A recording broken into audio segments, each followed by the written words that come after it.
Hey, today I'm going to show you how you can recover and restore a deleted note on your iPhone. It's super simple, so let's just get right into it. First and foremost, you're going to want to make sure that you are on the Notes app.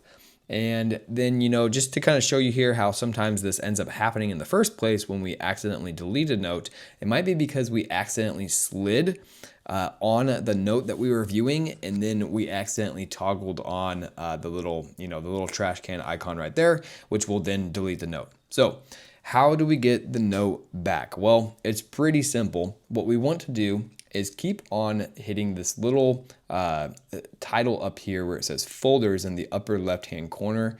Eventually, if we keep on tapping that, it'll bring us into our folders tab of our notes. And if we have any recently deleted notes, we're going to have this little tab down here that says recently deleted. We can go ahead, select this, and now we're going to be able to find the note that we just deleted. However, it's not actually restored at this point. And one of the ways that you can restore it is you could just go into the note, and then if you tap on it, you're going to end up getting this little message right here that asks you if you want to recover it.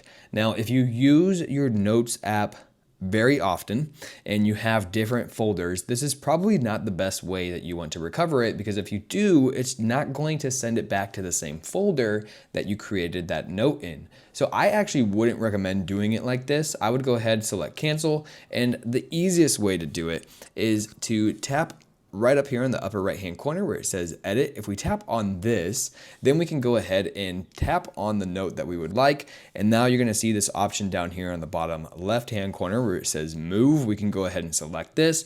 Now we can see all of our folders within our Notes app, and it's as simple as selecting the one that we want it to go back to.